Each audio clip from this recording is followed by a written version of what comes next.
श्री सीता रामचंद्र भगवान की जय। प्रिय भक्तों, हम लोग आज नाम में अरुचि का कारण यानी कि भगवान के नाम में के जप में अरुचि किस कारण से होती है, बिना रुचि क्यों, भगवान के नाम में रुचि क्यों नहीं होती है।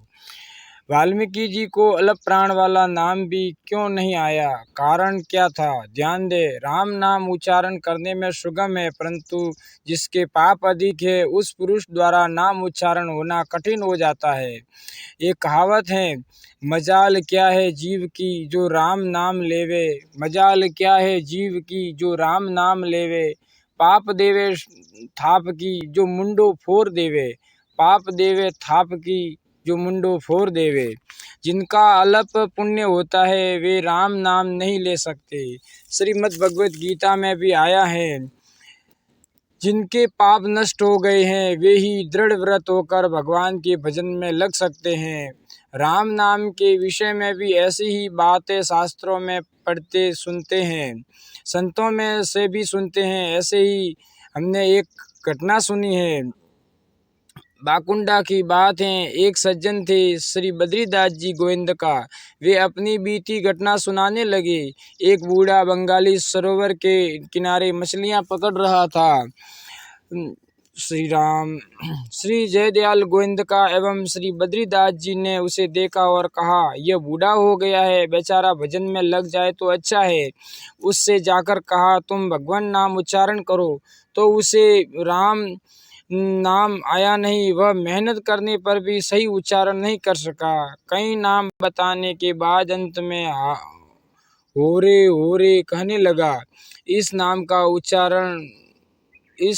का उससे उच्चारण हुआ और कोई नाम आया ही नहीं। उससे पूछा गया कि तुम्हें एक दिन में कितने पैसे मिलते हैं। उसने बताया कि इतनी मछली मारने से इतने पैसे मिलते हैं। तो उन्होंने कहा कि उतने पैसों के चावल हम तुम्हें दे देंगे, तुम हमारी दुकान में बैठकर दिन भर हो रे हरी हरी किया करो।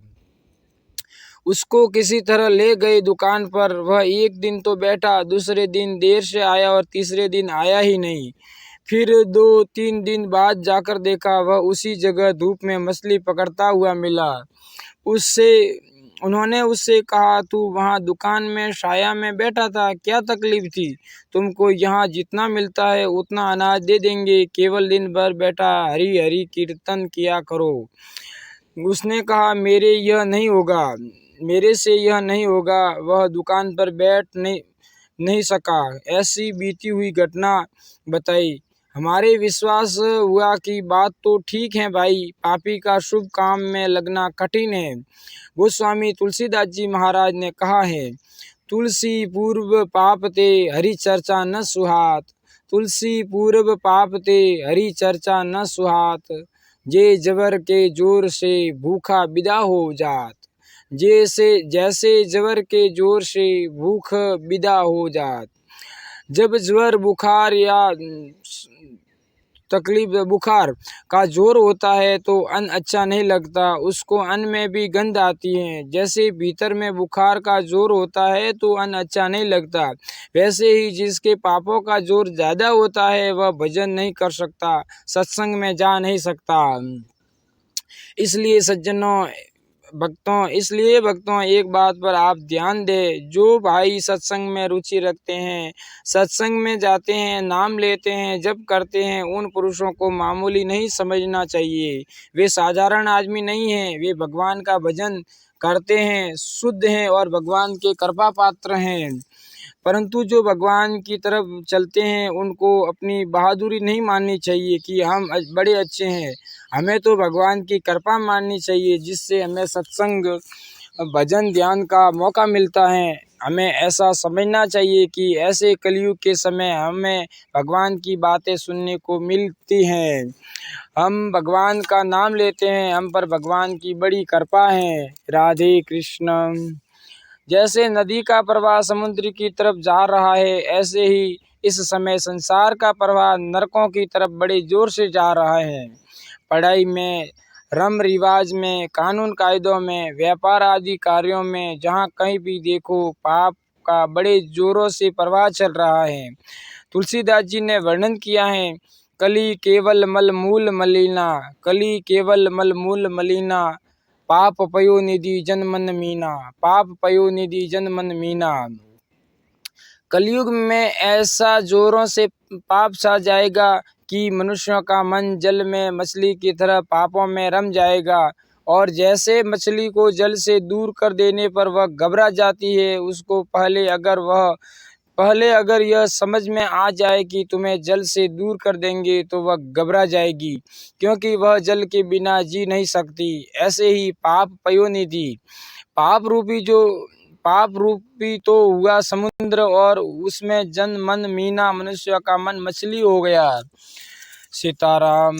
अगर कहा जाए कि ब्लैक मत करो, झूठ कपट मत करो, बेईमानी मत करो, न्याय से काम करो, तो कहते हैं महाराज झूठ कपट के बिना आज के ज़माने में काम नहीं चलता।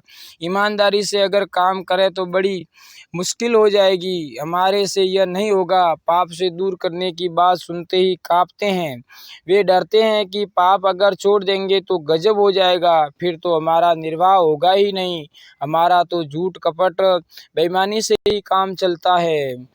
राधे राधे।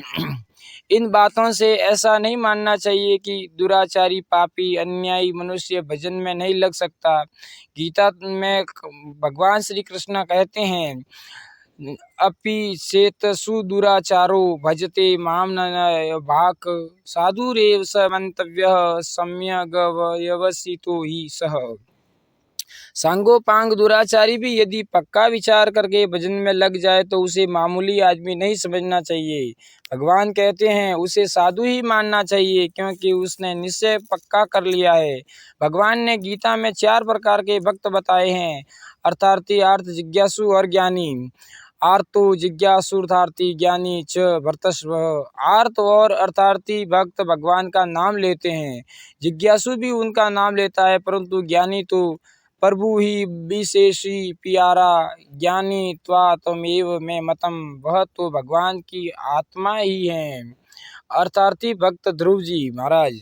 संसार का आकर्षण रखने वाले आर्त और अर्थार्थी भी भगवान के ही भक्त होते हैं, परंतु धन के लिए भगवान का नाम लेने से या कोई दुख दूर करने के लिए भगवान का नाम लेने से उसे अर्थार्थी या आर्त भक्त नहीं कहा जाता।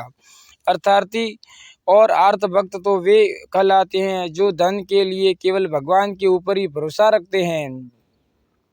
धन प्राप्त करेंगे तो केवल भगवान से ही, दूसरे किसी से नहीं, ऐसा उनका दृढ़ निश्चय होता है। ओम नमो भगवते वासुदेवाय। जैसे ध्रुव जी महाराज को नारद जी ने कहा कि तुम वापस घर पर चलो, हम राजा से कहकर तुम्हारा और तुम्हारी माँ का प्रबंध करवा देंगे, तुम्हें राज्य भी दिलवा देंगे। ध्रुव ने जब इस बात को स्वीकार नहीं किया तो उसे डराया कि देख, जंगल में बाघ, चीते, सर्प आदि बड़े बड़े भयंकर जंतु हैं, वे तुझे खा जाएंगे। पर न तो वह डरा और न धन के लोभ में ही आया। ध्रुव जी तो नाम जप में लग ही गए। यद्यपि ध्रुव जी की आरंभ में शुद्ध भावना नहीं थी, उस समय उनके मन में राज्य का लोभ था। इस विषय में तुलसीदास जी महाराज कहते हैं, ध्रुव सगलानी जपेउ हरि नाऊ, ध्रुव सगलानी जपेउ हरि नाऊ, पायऊ अचल अनुपम ठाऊ, पायऊ अचल अनुपम ठाऊ। ध्रुव जी ने ग्लानि से विमाता के वचनों से दुखी होकर सकाम भाव से श्री हरि का नाम जप किया। विमाता ने पिता की गोद से उतार कर धक्का देकर निकाल दिया कि तू जा, इस गोद में बैठने लायक नहीं है, तू उस अभागिनी की कोख से जन्मा है, इसलिए राजा की गोद में बैठने के अधिकारी नहीं है। ध्रुव इस बात से बड़ा दुखी हुआ। ध्रुव ने माँ से पूछा तो उसने भी कहा, तेरी छोटी माँ ने जो बात कही है वह सच्ची है। तूने और मैंने दोनों ने ही भजन नहीं किया, तभी तो यह दशा हुई है, नहीं तो हमारी ऐसी दशा क्यों होती। ऐसा सुनकर वे भगवान से ही राज्य लेने की इच्छा को लेकर भजन में लग गए। नारद जी के प्रलोभन और भय दिखाने पर भी वे पीछे नहीं हटे। भगवान उनके लिए भजन करने के लिए जंगल में चल दिए, क्योंकि वे ध्रुव अर्थात पक्के थे। ऐसे भक्तों को अर्थार्थी कहा जाता है। बोलिए ध्रुव जी महाराज की जय। आजकल भी लोग भगवान से धन चाहते हैं, पर वे केवल भगवान के भक्त नहीं हैं, साथ साथ में वे साथ साथ वे भक्त बनते हैं झूठ कपट और बेईमानी के। वे कहते हैं, हे बेईमानी देवता, हे झूठ देवता, हे कपट देवता, हे ब्लैक देवता, तुम हमें निहाल करो, आपकी कृपा से ही हम जिएंगे और जीने का कोई साधन नहीं है। वे वे भी एक तरह से अर्थार्थी भक्त है, पर वे हैं पापों के भक्त, भगवान के नहीं। जो भगवान का भक्त होगा वह पाप क्यों करेगा? क्या पाप जितनी भी ताकत भगवान में नहीं है? बोलिए भक्त वत्सल भगवान की जय हो, ध्रुव जी महाराज की जय हो। अगर भक्तों यह सत्संग प्रवचन आपको अगर पसंद आया हो तो इस वीडियो को लाइक करना और इस चैनल को सब्सक्राइब करना, ताकि ऐसे ही वीडियो आपको मिलते रहे।